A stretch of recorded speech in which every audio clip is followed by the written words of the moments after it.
welcome. I'm Sarah, the voice that opens each episode of You're Probably Right.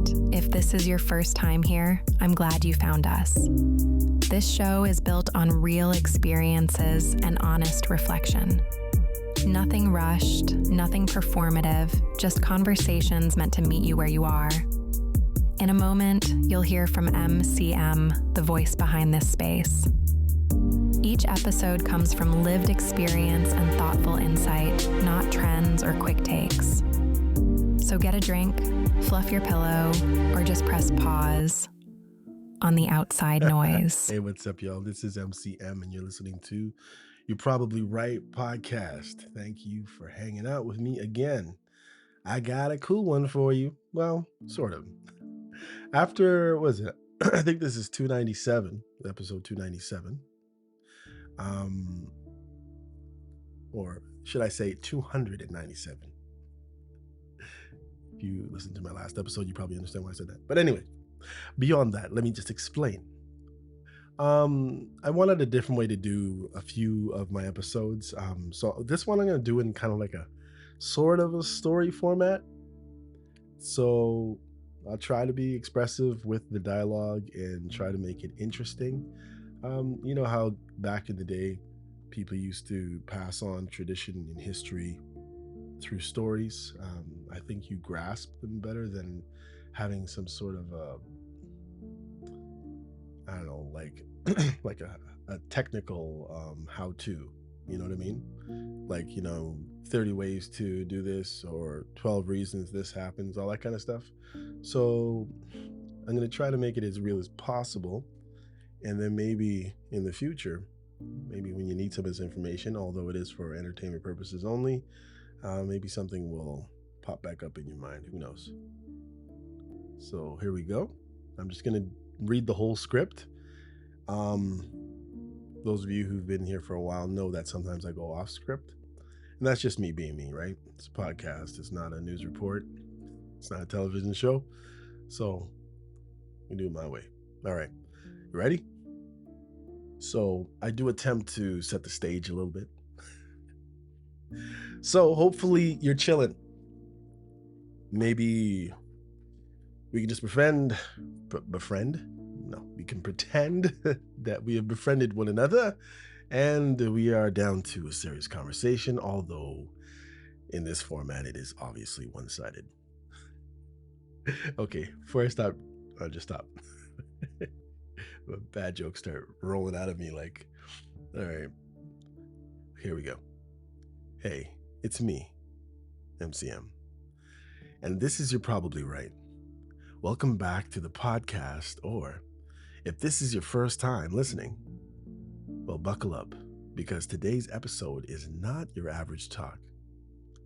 The title is, it's funny that I'm reading this, guys, but I'm going to do my best because I did read this one time. I got into about 25% of it, and this script, it is my script, but it's one thing when you type it out. It's another thing when you read it out loud.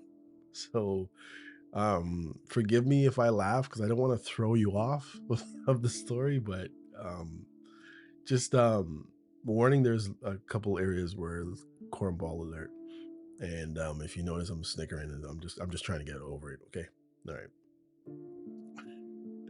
The title is Where in the World Do I Find? And you might already be thinking, find what? A job, a purpose, a person? You're on the right track, because in this one, we're getting into the real stuff. People wrestle with, but don't always say out loud. We're talking about relationships. Shocker. But not just love stories or dating tips. We're getting into what it means to actually choose someone.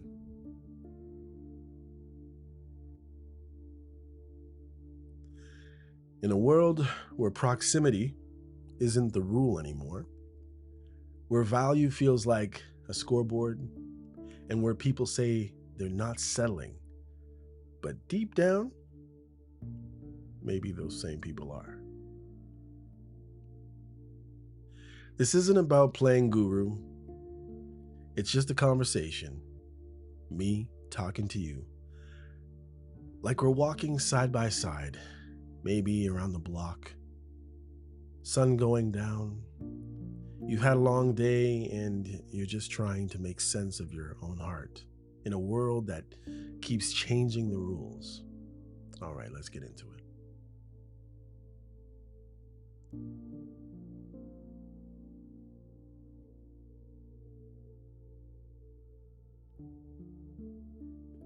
Hang on a second, guys. Just decided to move something here. That's good. 5 o'clock. Sunlight filters through the streets and the trees. As we stroll side by side, our conversation meandering from work to the meaning of life. Eventually, we land on a topic of relationships. How could we not? It's one of those timeless subjects that two friends discuss when the day is winding down and honesty comes easily. Things have changed so much in the dating world. I muse, kicking a pebble on the street. Sometimes I wonder if we're speaking the same language when we talk about what we want in a partner. You nod.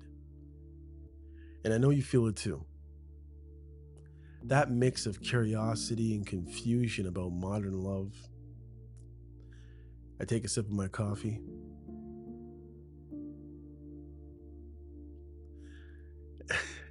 As we pause by a little cafe, the aroma of the roasted beans mingling with the cool, even air. So what is it? Or what is it that people mean when they say they want a high-value man or woman?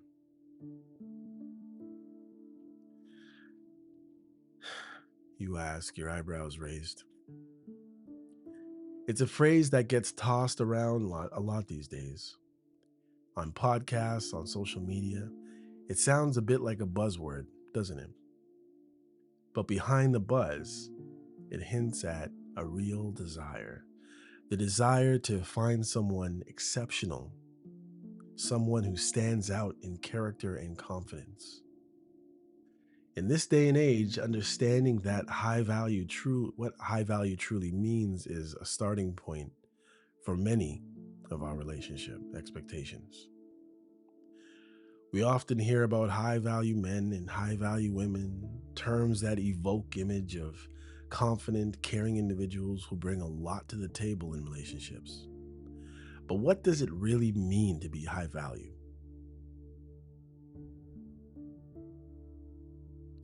In the gentle hush of our surroundings, I reflect on how both men and women define this idea. Traditionally, a high value man might be seen as purpose driven, respected, and a reliable guy. Someone who is confident in himself and supportive to those he loves. Think of the kind of man who leads with integrity, not with his ego. He builds trust through consistency, not control.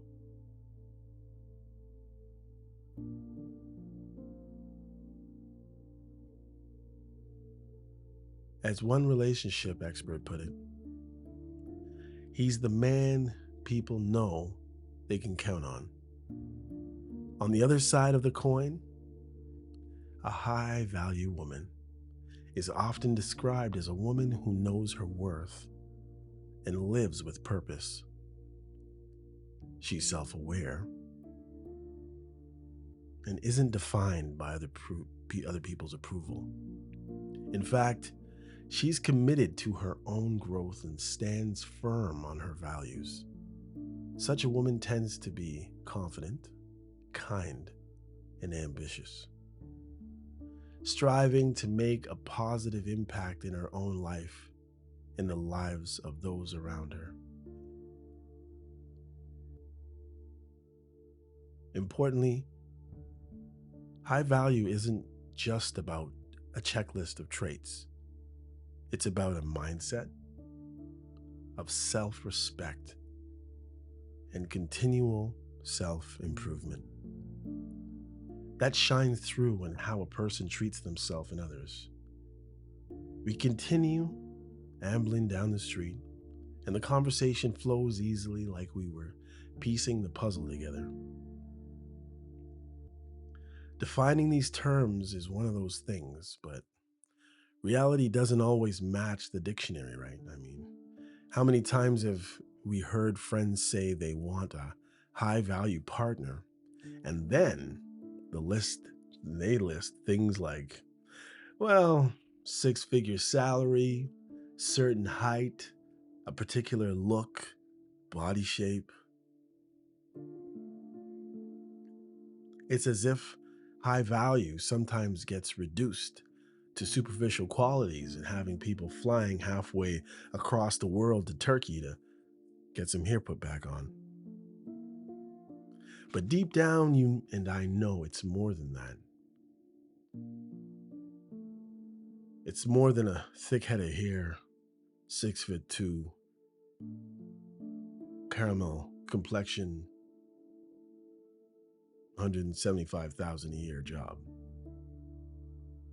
That is salaried, of course, with perks. Lots of perks.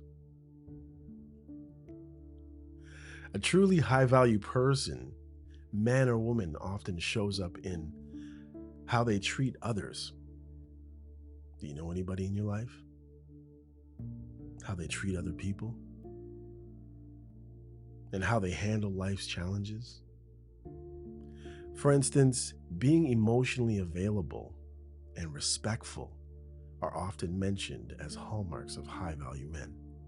And when it comes to women, qualities like self sufficiency, honesty, confidence frequently comes up as things men deeply respect and appreciate. So we remind ourselves not to get too caught up in surface level definitions. High value isn't just about status, it's about character. We round the corner and pass the construction site where the day's work is just wrapping up. And a couple of women in hard hats are among the crew, cleaning up tools and chatting with the rest of their male coworkers. It prompts a thought about how gender roles in work and society have been shifting before our eyes for years now. You know, I say, nodding towards the site, there was a time not long ago when you'd never see women doing these types of jobs. We both remember stories from our parents' generation, dads working physically demanding jobs, and moms perhaps more nurturing service role if she actually worked outside of the home at all. But now the landscape has totally changed. The big change is that a lot of jobs today are what we might call soft jobs, often work, knowledge, economy, economy stuff, service industry roles, jobs that don't demand physical strength so much as interpersonal and intellectual skills. And women have been stepping into all kinds of professions, including those historically dominated by men. Just look at the construction or law enforcement. Women made up only around 12 to 13% in the US. Wait, sorry. Women made up only 12 to 13% of US police officers in recent years, and about 11% of the construction workers as of 2024. Those numbers might not sound high, but they've been growing. In fact, the share of women in construction rose by roughly 45% over the last decade, 10 years that is, obviously. A significant jump. And it's not just office roles. Some women are out there on the front lines operating heavy machinery, patrolling streets, Granted, many women in these fields do tend toward less physical intensive positions. For example, nearly 40% of the women in construction hold office and management roles, making more money a lot of the time. Sometimes. With only a small fraction doing literally heavy lifting. But the fact remains, the old notion that certain jobs are men only is fading. We see female officers handling suspects, women breaking new ground in blue-collar trades. These shifts in the workplace have rippled effects on relationships.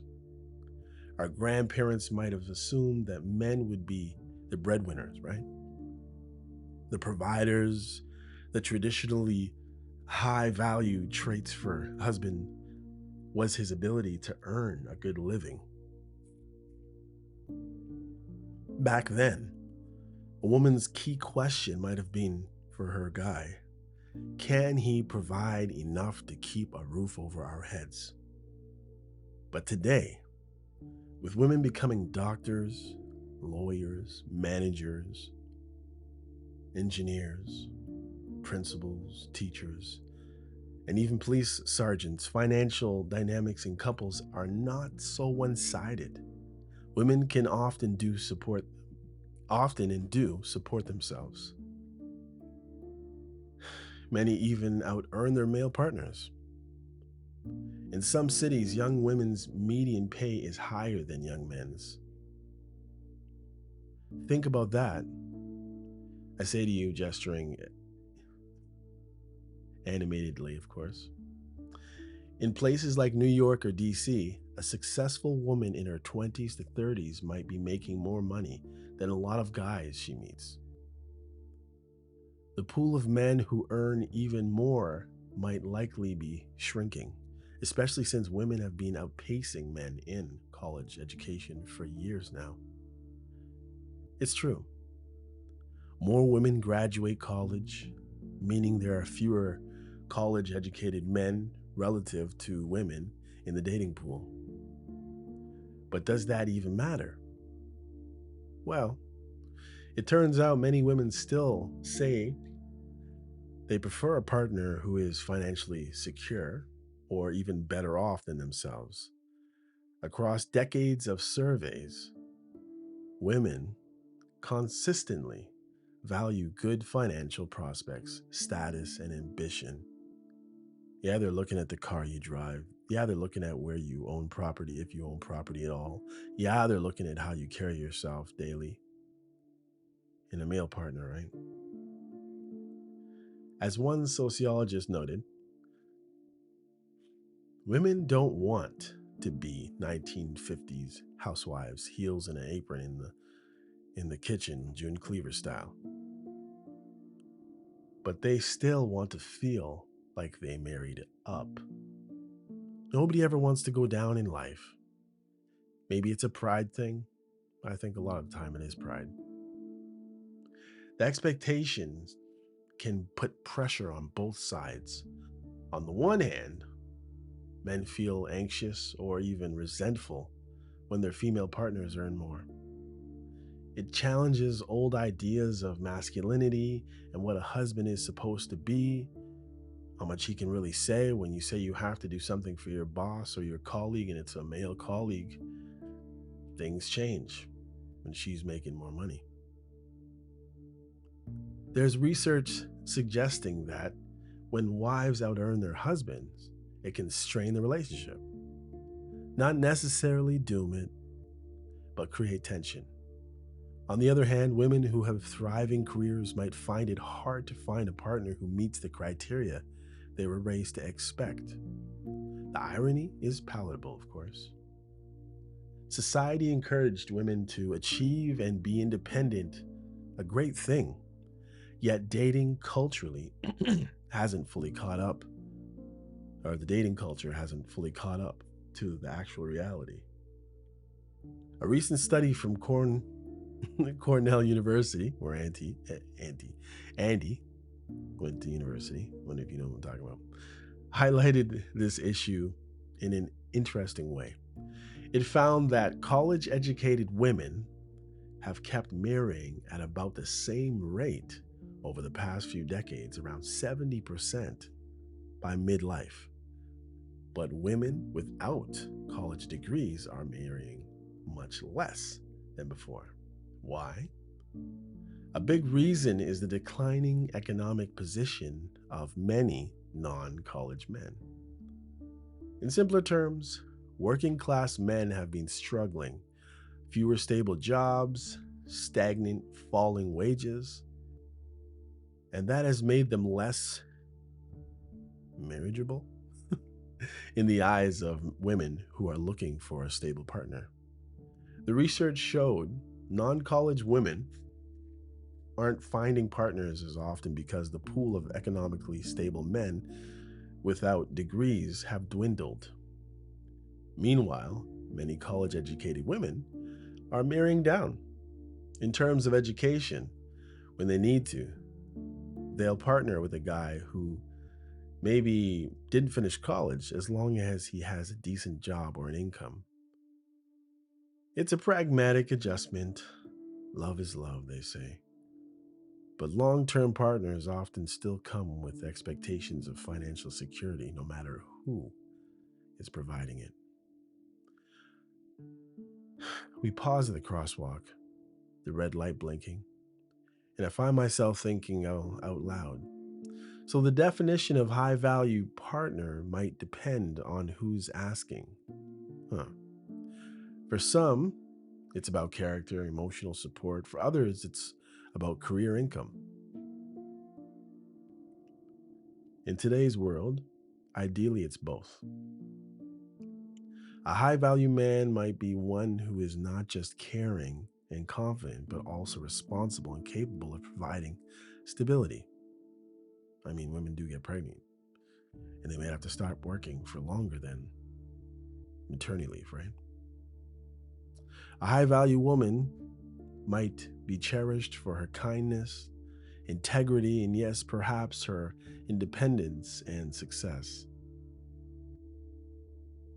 The playing field is more level now, but both men and women bring a lot to relationships, and both can expect a lot in return. That can be inspiring, partnerships of equals, and also challenging competition and pressure to measure up. As the light turns green and we start walking again, I can't help but chuckle. No wonder dating feels like a high wire act sometimes. We're all out here trying to be superhuman for each other. Our paths now lead us through a quiet park. A couple on a bench smiles down at their phones, perhaps swiping through the dating apps profiles or exchanging texts. This sight would have been puzzling decades ago, but it's completely ordinary and normal now. Remember when meeting people was simpler? You ask wistfully. Simpler might not be the word. People have always said love is complicated, but it's true that the ways we meet partners have transformed dramatically. Let's take a little trip back in time, shall we? You see, not too long ago, meeting a potential partner usually meant your social circles overlapping somehow. Maybe you grew up in the same town, went to the same school, or your college roommate introduced you at a party. You see, way back in the 1940s, the classic way people connected, including through family, friends, church, neighbors, essentially through the grapevine, community, maybe an arrangement, matchmaker, I don't know. Fast forward to today, and those things are still going on, by the way, and a new matchmaker has entered the scene: algorithms. We've handed over the jobs of introducing us to other people, to apps and websites. In fact, meeting online has become the most common way new couples in the US get together. surpassing all the old school methods. I turn to you and note it's kind of amazing. Around 39% of heterosexual couples met on the internet by the late 2010s, which was a huge jump from just a decade prior. And that percent has likely grown even more since then. One well known study by Stanford sociologists found that by 2017, meeting online was more popular than meeting through friends or straight couples. For straight couples, something nearly unimaginable just a generation ago. The trend is clear as the day. In 1995, virtually nobody met their spouse through a computer. By late 2010, it was normal and even expected.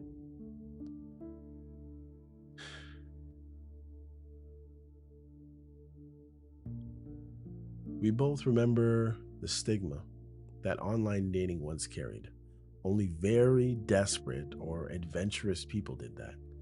Now it's practically a rite of passage. Young adults especially have embraced it. Recently, statistics show that about 1 in 5 adults under 30 met their current partner through dating app. 1 in 5. No wonder every 20-something something you meet has a story about swiping right. And it's not just the youngest folks overall. Roughly 12% of adults, and it's climbing, and say they've been in committed relationships or marriage with someone they first met online. That proportion quadrupled from the early 2010s to the mid 2020s. It's incredible when you think about it. I say, picturing how my own parents met through friends at local dance versus how many people meet now through pixels on a screen. But for all the success stories, the digital dating world comes with its own quirks and challenges. You mention a friend who has been on the apps and describes it as like a dizzying buffet. So many options, yet nothing seems to last. That rings a bell with what researchers call the grass is greener. The effect of online dating. Because there are seemingly endless profiles to browse.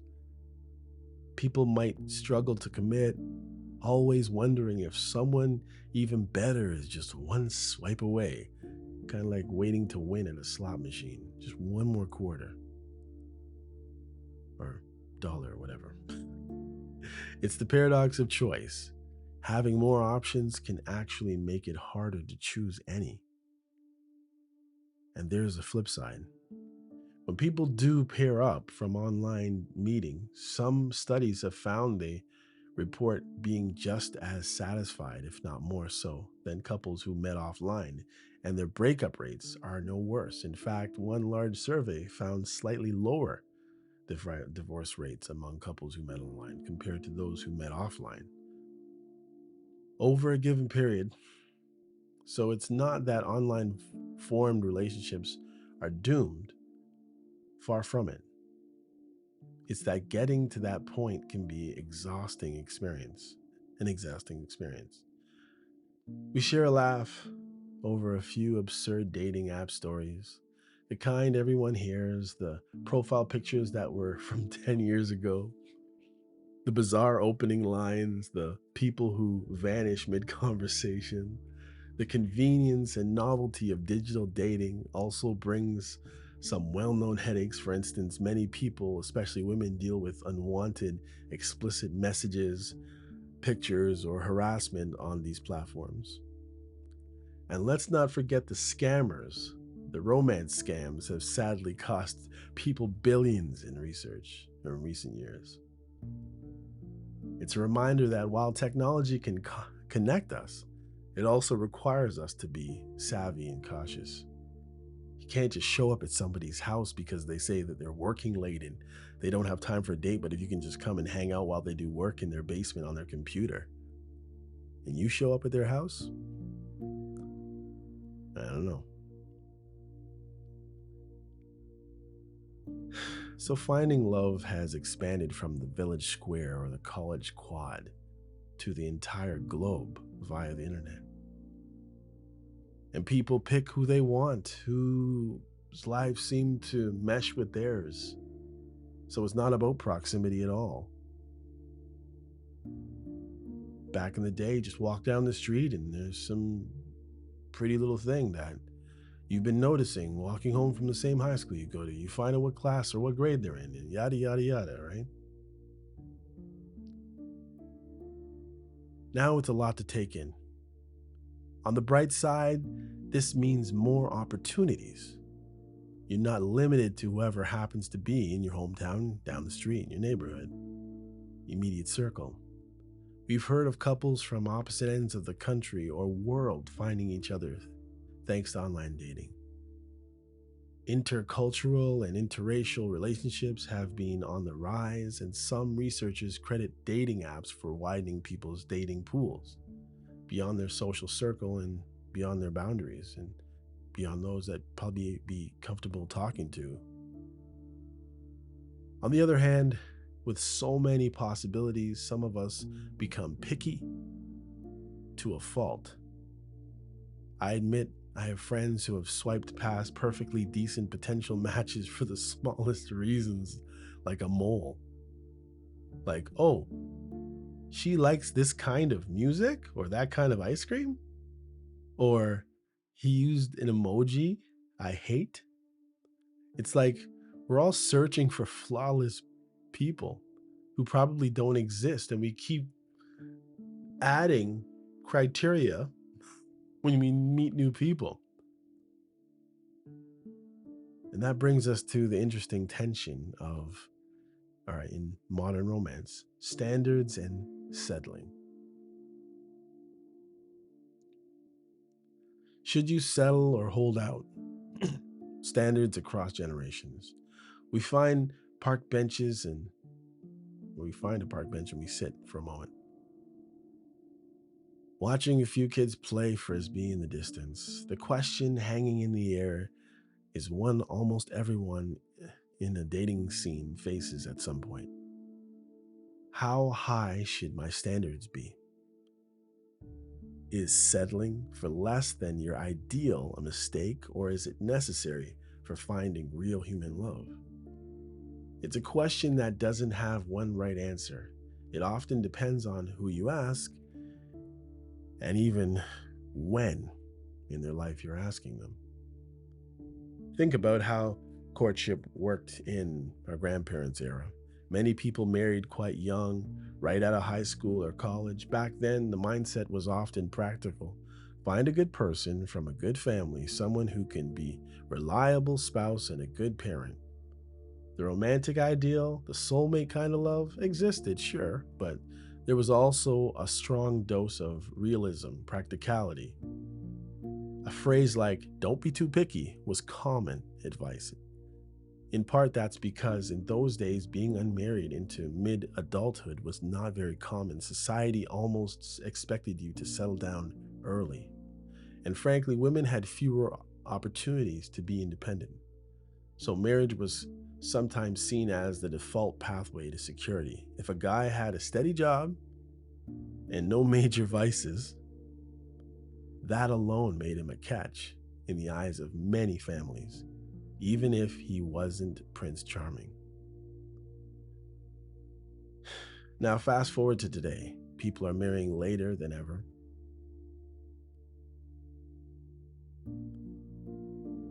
The average age for first-time marriage in the United States is now around 28.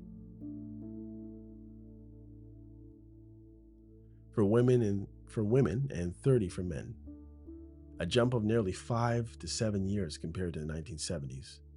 Some of us don't marry at all, or we live together for years before tying the knot. Culturally, there's been a shift.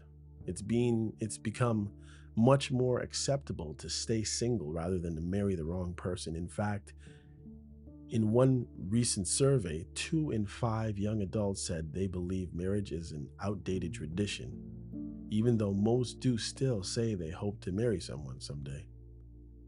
What that tells me is people value being in the right relationship over just being in any relationship, and they're willing to wait or opt out of it entirely if it doesn't feel right.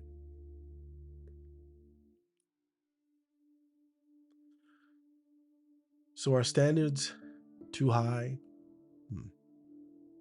These days, I don't know. Some experts think that with the smorgasbord of choices from dating apps and cultural messages and message all over, you deserve the best. Many singles have developed unrealistic expectations.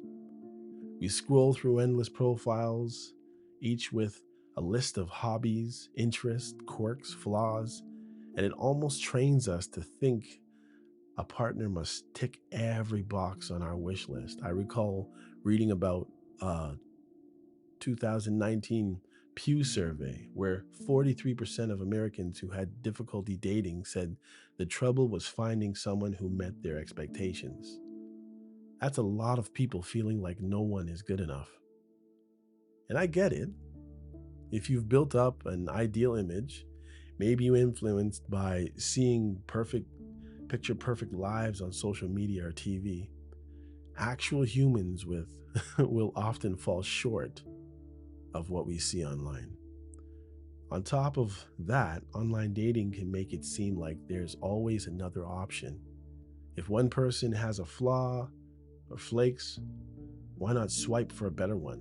A therapist noted how many of their clients felt disposable in modern dating, and it turns out it became quick to dismiss. Sorry, they what am I dismiss? In modern dating, and in turn became quick to dismiss others, not realizing they were contributing to the same cycle. It's a bit of a vicious cycle, not to mention people fear rejection, so they reject others quickly to avoid getting hurt. And around we go. Not to mention, you have those who, because they're dating so much online, there's all these hangers-oners, these weird orbiting stars around people. Remember me? I met you 4 years ago on this or that. You gave your phone number out. Maybe you took a picture or a video that you probably shouldn't have, or you sent just in desperation of a connection that you thought was there, which you found out 2 messages later that wasn't, but your picture is out there. Now, in whose hands? Who knows? Let's break it down by gender for a moment, because there are some differences in general. Preferences. Though everyone is unique, of course, studies over decades have shown that many women place a lot of weight on partners' education, income, and stability, while many men tend to emphasize physical attractiveness and youth in a partner. This isn't just stereotype, it's born out of survey data, even evolutionary psychology theories or whatever. Of course, I'm not with evolution. Women have women have gained more economic freedom in the last 30, 40 years. Still, often many want a partner who's financially secure. It's a form of feeling safe and well matched. Men haven't dramatically changed what they find appealing on a basic level, right? We all know.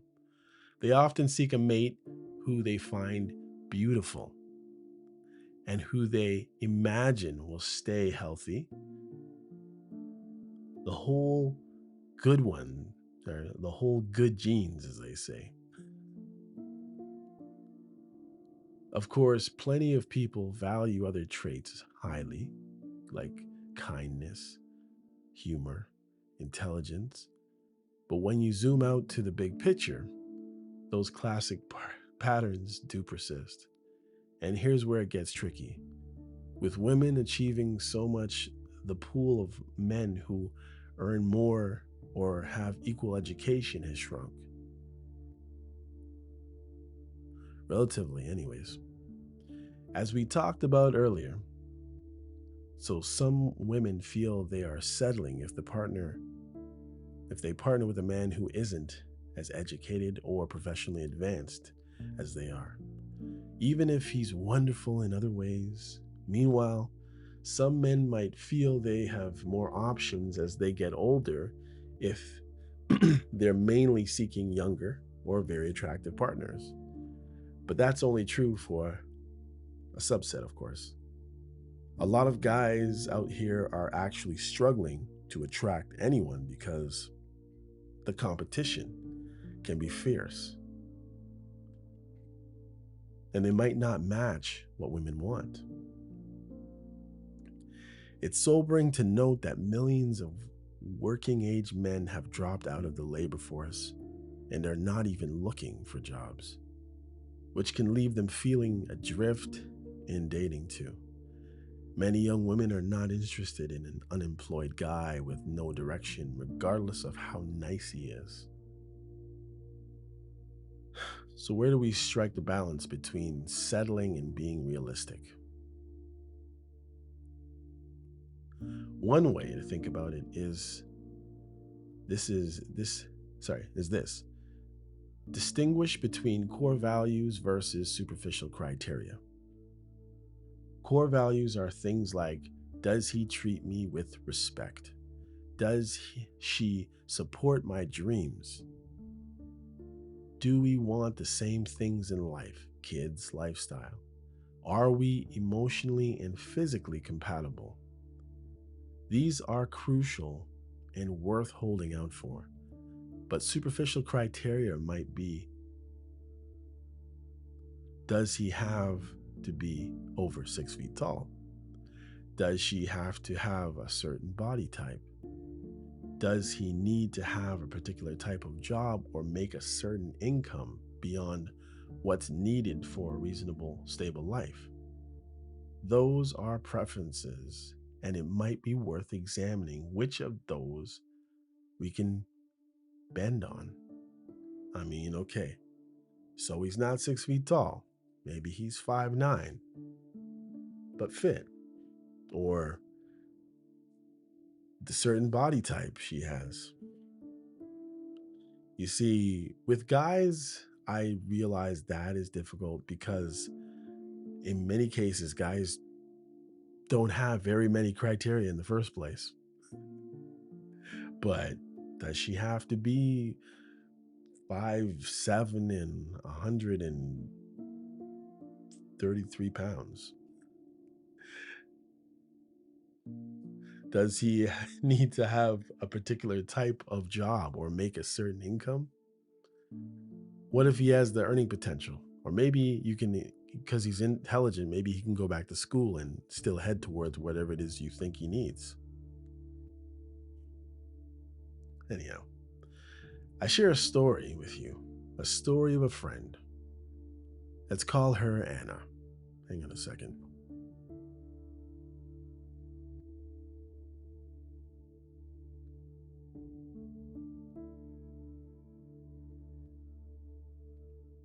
So I'm going to stretch this thing out here a little bit, guys.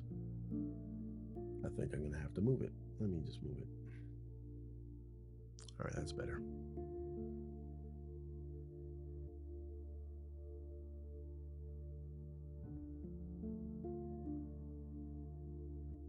One second.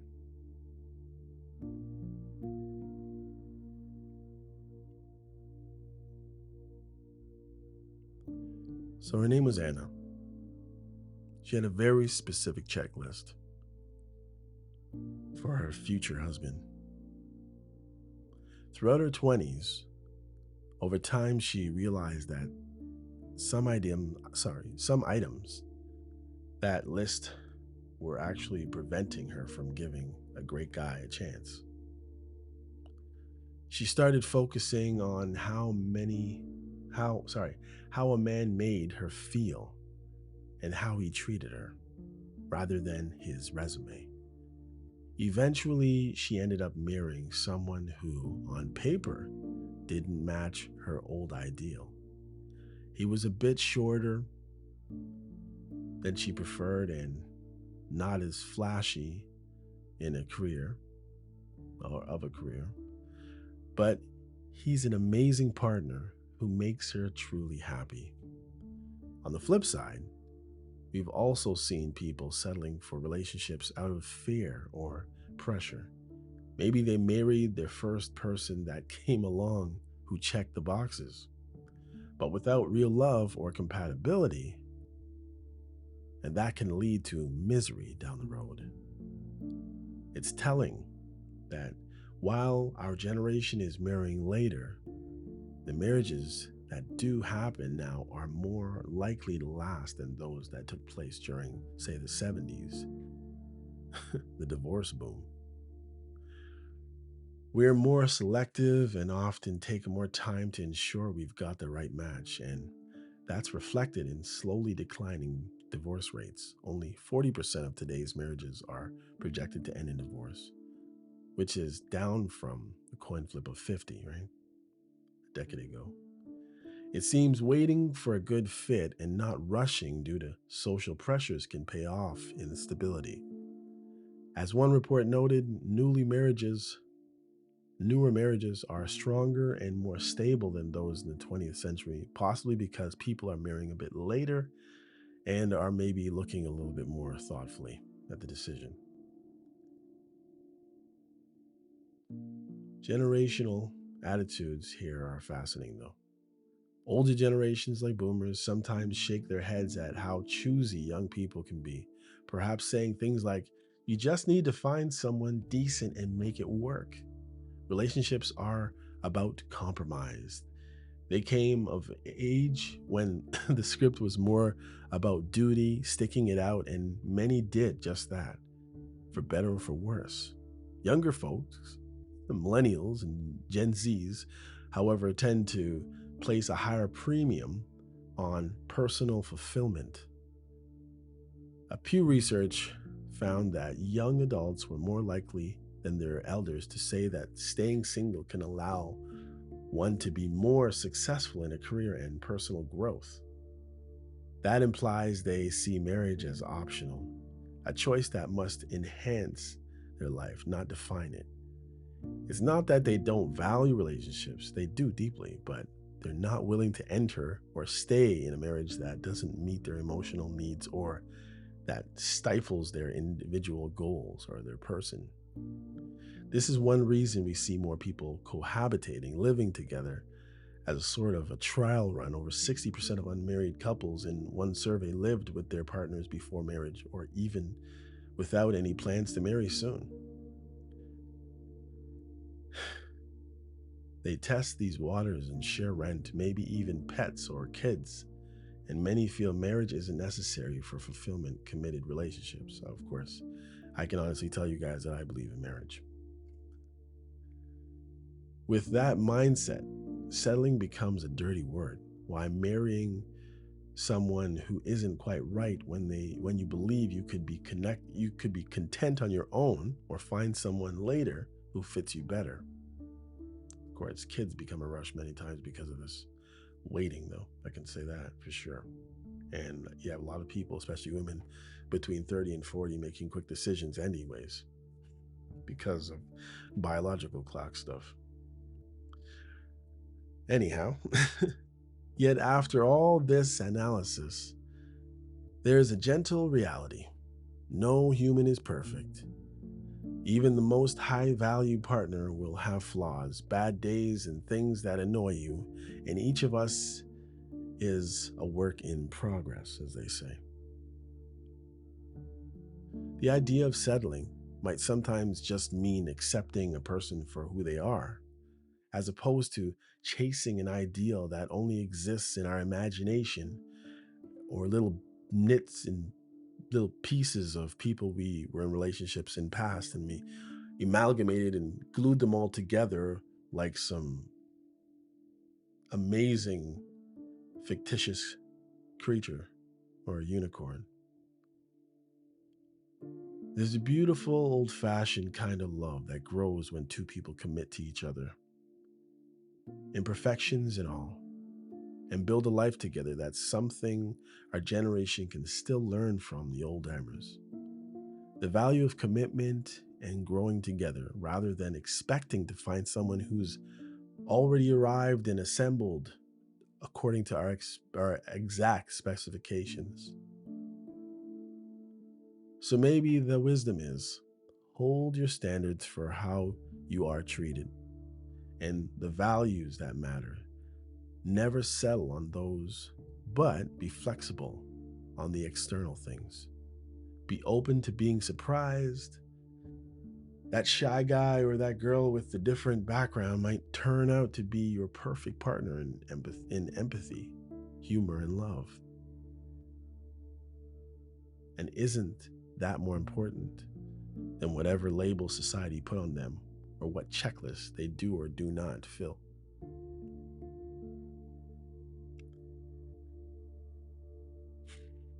What makes love last? By now, the sky has turned a lovely shade of twilight. We've looped back towards where we were parked. Neither of us is in a hurry to leave the conversation, though. We lean against the car, and the topic shifts and drifts to what happens after you find a partner. Meeting someone, defining high value, navigating changing roles, deciding whether or not to commit, those are all the prelude. The big question that people have pondering forever is what makes a relationship truly last long term? When two people have stood the test of time, what is the secret? You mentioned how modern research with all of the data and psychology studies offers some answers. And I smile because I'm definitely got some of those findings rattling around in my mind. Let's talk about the few key factors that studies have identified for long-term relationship success. One massive study, which combined data from over 11,000 couples around the world, found that the strongest predictor of satisfying, lasting relationships were mostly about the interaction between the partners, not their individual traits. In other words, how you two relate to each other day to day matters more than, say, what personality type you are or what your background is. According to the research, some top ingredients for success include, here we go, perceived commitment. Do you feel like your partner is truly committed to you for the long haul? When each person believes in the other's commitment, it builds a foundation of trust. Makes sense, right? Next, appreciation. Do you and your partner make each other feel valued and appreciated? Couples who regularly express gratitude and admiration for each other tend to be happier. It's that simple. Thank you for what you do and a genuine appreciation of each other as people. Next, sexual fulfillment. Physical intimacy is the glue for many couples. It doesn't mean you need to, have like a movie level romance 24/7, but being satisfied with your sex life, feeling that attraction, connection, and mutual understanding in that realm is key. Perceived partner satisfaction. This one is interesting. It's not just being happy, but believing your partner is happy with you. If you think your partner is content in the relationship, it creates a positive feedback loop. You worry less and enjoy the relationship more. Next, low conflict.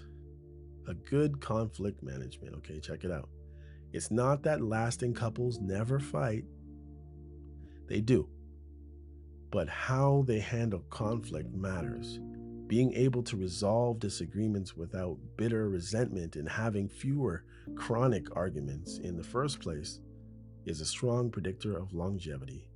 Essentially, couples can discuss issues calmly, compromise, and move on, tend to stick together.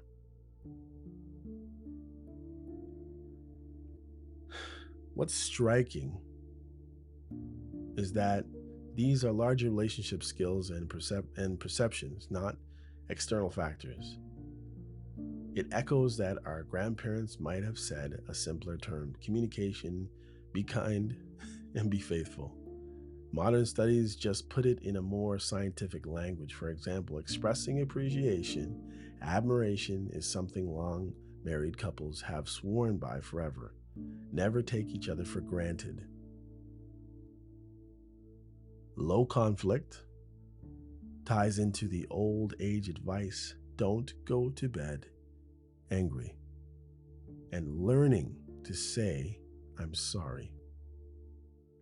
Now, there's also the element of personal growth and values. Historically, many couples stay together because there was a strong social religious pressure to do so anyway.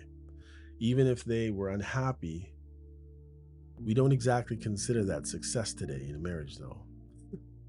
Marriage lasts, but it's miserable. Modern thinking on lasting love emphasizes quality over duration. So when we say a relationship lasts, we ideally mean it endures while being happy, or at least healthy. This is where modern and pre modern perspectives can differ. Old generations might highlight loyalty, sacrifice, and duty as what carried them through decades of marriage. Those things are indeed powerful. There's something profoundly admirable about people weathering every storm life throws at them together, side by side, because they promise to.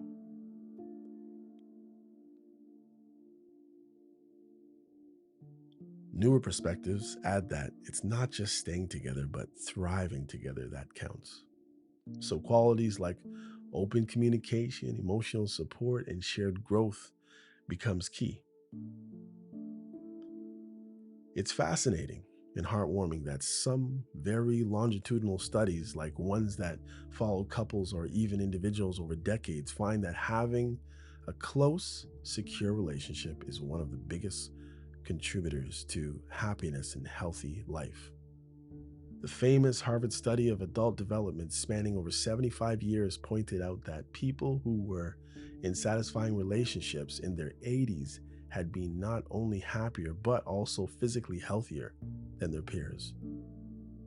One part of that study noted that women who felt securely attached to their partners, meaning they could rely on them for support, were less likely to be depressed and were generally healthier as they aged. So it seems that emotional security provided by a loving partner has real tangible benefits over a lifetime. The takeaway: lasting love isn't just some abstract idea, it's a source of strength that can literally help carry you through life. I think about peace. I read psychologists who distilled decades of observing couples into practical advice. She said that the happiest long term couples often see each other as a team of two against the world, us against the world. Each other's hero and safe havens, always having each other's back. That resonates with me in these couples. When life gets tough, each partner is the first person the other person turns to, trusting they'll get support, not judgment. They maintain admiration for each other. You're an amazing person, and I'm proud and happy I'm with you. And they allow each other freedom to grow as individuals without fear. They share laughter, have inside jokes, cultivate friendships, or cultivate a friendship with each other as much as a romance. These things might sound a bit poetic, but they matter. One could say that modern research just backs up what wise couples have known all along: mutual respect, trust, and affection are the pillars of love that lasts. And I said this to someone one day. First of all, as a guy, I would say respect jumps out for me. And of course, I think respect as an umbrella has trust in there, affection, and those are the pillars that help love last for life. Before we wrap up our talk, though, you bring up an important point. With everything seeming to change so fast, technology, norms, expectations, how do we incorporate the best of the new without losing the wisdom of the past? It's a thoughtful question. I believe the answer is balance. We can celebrate the progress that allows people to choose partners freely, no more marrying because you have to strive for equality in relationships, sharing responsibility and respect, regardless of gender, and to be benefit and to benefit from psychological insight, like understanding mental health, communication techniques. At the same time, we can hold on to those timeless values that offer or that are offered from parents and grandparents that they might emphasize commitment, patience, and a sense of we'll get through this together. One example, in the past, people didn't quit marriages easily at all. Sometimes they endured too much, but that also meant they tried harder to solve problems. Today, we rightly say, don't stay in toxic or abusive situations. But for normal relationships, it has ups and downs. Maybe we can channel a bit of that old school perseverance. Every couple hits rough patches. The modern approach encourages talking about feelings openly and maybe seeing a counselor, something older generations rarely did. Older generations hardly went for counseling, which is great. The old approach would say, roll up your sleeves and fix it rather than imagining the grass is greener somewhere else. Combine the two and you'll get a talk openly anyway. Get help if needed and work together to overcome issues rather than giving up on the first serious conflict. As the breeze picks up, I realize we've been talking for a long time, but it doesn't feel that way. That's the beauty of these deep dives, isn't it?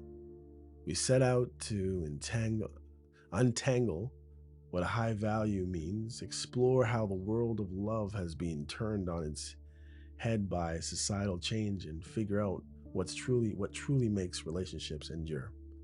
And here we are, having covered everything from dating apps to gender pay gaps to the secret of old married couples.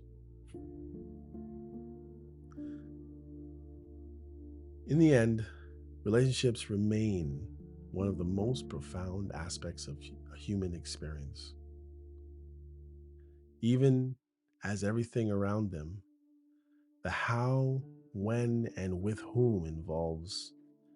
We stand here by the cars, as we stand here by the cars, neither of us wanting to break the magic of this thoughtful evening. So, what do you think? I asked softly. After all that, would you call yourself optimistic about finding and keeping love these days? You smile, looking up at the first few stars peeking out. Yeah. You say after a moment, I think I am. It's complicated, but it's not impossible. And I'm wholeheartedly in agreement. One thing our conversation has made clear is that the idea of a high value partner isn't about some rigid checklist or of traits or outdated gender roles. It's more about character, compatibility. A high value person is someone who brings out the best in you and strives to be the best version of themselves. Someone who is kind, dependable, and growth oriented. Crucially, both men and women can and should aspire to have these qualities. It's not about competition, it's not about one-way street. The modern world allows, even encourages both partners to be strong in their own right. When two high-value individuals get together, it's less about power imbalance and more about power couple. supporting each other, dividing life's tasks in whatever way works best for them, and respecting what each brings to the relationship.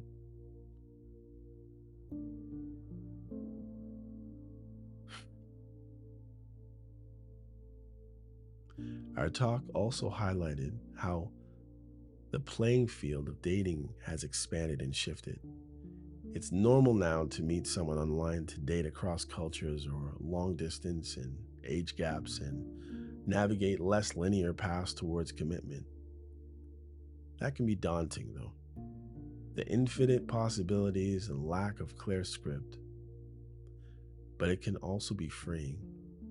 We're not bound to marry the boy next door or the girl from the same social club, though that's fine too if it happens. We can seek out people who truly align with our values and dreams, even if they start out as strangers from another city or country. The tools and opportunities are there. It's on us to use them wisely. That might be being patient and resilient through swiping and texting, and remembering that behind every profile is a real, actual person who likely has their own mix of hopes and insecurities and faults. Someone who could turn out to be very important to us if given a chance. We realize too that while the context of relationships have changed, what makes them work hasn't really deep down. Love still thrives on trust, empathy, and understanding. No fancy app or progressive social norm replaces basic need to feel loved and heard by your partner. All the studies and experts' advice ultimately reinforce things that feel almost like common sense. Be good to each other. Talk openly. Show appreciation. Have each other's back. It's heartening in a way. For all our modern complexities, love itself remains fundamental. When we strip away the external expectations and a lasting partnership comes down to two people caring for one another through life's ups and downs. As we prepare to head our separate ways for the night, I share one more thought that's been percolating, I guess. Every generation thinks their challenges in love are brand new, but they also share a lot with those who came before. Sure, our grandparents didn't argue over someone spending too much time on Instagram, but they might have argued over spending too much time chatting on the party line, telephone, or out with friends. The details change, the feelings don't. Jealousy, excitement, heartbreak, contentment, those are timeless. And humans will always swap advice about how to deal with them. What's encouraging is that now we have more research, more information, more knowledge, because it's been increased, obviously, and our fingertips. They're at our fingertips, these answers, more than ever. We know what kind of communication helps, what pitfalls to avoid. Hello, contempt, and stonewalling. We know that couples who share laughter and new experiences keep a certain spark alive over the years. We have the benefits of both scientific insight and the rich anecdotes passed down through our families. We can take all of that and shape our own love stories. In closing, as I look at you and think about all we've dissected tonight, I feel a genuine warmth and hope. Modern relationships may be challenging, but they're also wonderfully full of potential. People have more freedom to be themselves and to seek the partner that they truly want. Women and men can choose each other for who they are, not just what role they are expected to play. And when they do choose each other, they can define their relationships on their own terms. Maybe she fixes the leaky faucet because she's handy, and he's the one who loves to cook. Breaking old stereotypes, who knows? Maybe both pursue careers or one stays home, but it's their choice. The beauty of our time is that there is no one formula. What makes a relationship high value and successful is that it fits the two people in it, allowing them to flourish. As we say goodbye, we share a knowing smile. These big discussions never completely end. They carry on in every choice we make in love and life. This was good, you say, patting the door. We should do this again. I couldn't agree with you more. Walking away, I feel like we've not just solved a few puzzles, but also acknowledged that those things we can't solve. Guys, I don't know what's wrong with my reading today. I'm sorry. And that's okay. After all, part of the magic of love is the mystery. We navigate it with whatever wisdom we have, old and new, and trust that in the grand mix of chance and choice, we'll find our way to the connections that matter most. And when we do, armed with insight and authenticity, we have a real shot at building something that lasts. A partnership that truly feels like home.